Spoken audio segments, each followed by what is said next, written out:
Okay, in this example, we can see how we can use StatCrunch to be able to fill in the frequency distribution. So what we're going to do is we're going to open up the data in StatCrunch. Okay, so now that we have the data in StatCrunch, what we want to be able to do is we can see all the data here. And in order for us to be able to construct a frequency distribution, now what we're going to do is we're going to graph using a histogram of the frequency distribution. And what this will do is this will be able to give us our information for our frequencies. So the first thing we need to do is, okay, we're going to plug in here for our variable 1. Okay, and we're going to start at the 30,000 because that is our lower class limit. And then the width is going to be 6,000.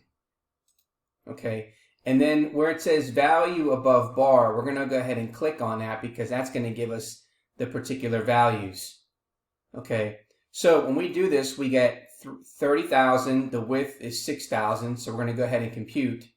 And then we can see what's happening with our frequency distribution. So our first frequency is 13. And then we have 11.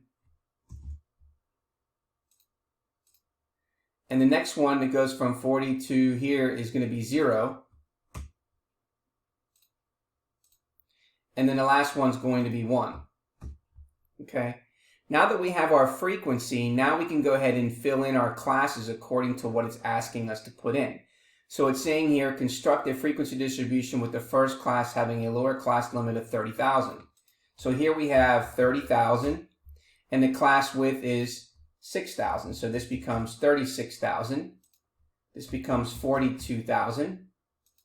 And this becomes 48,000.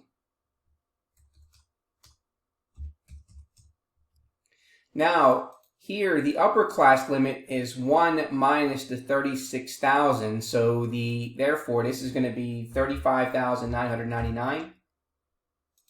And then this one's going to be 41,999.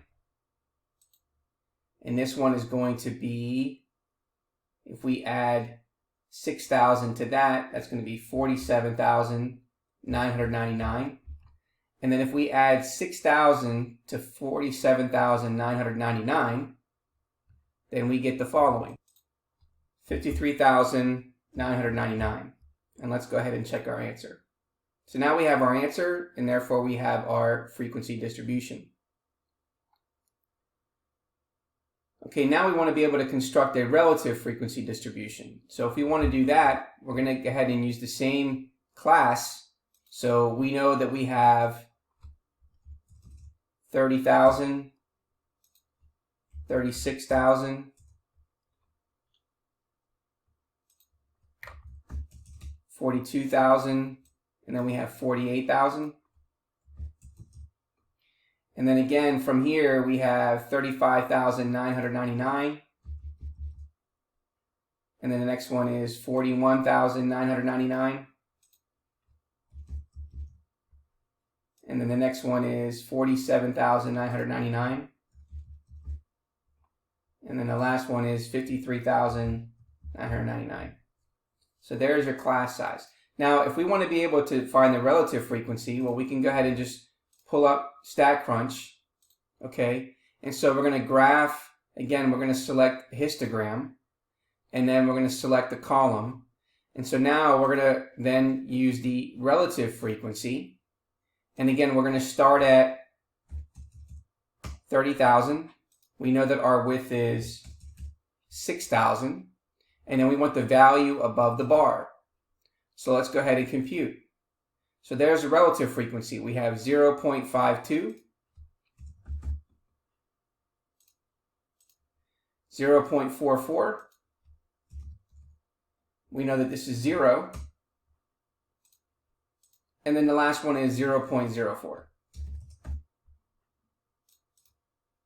And there is our result.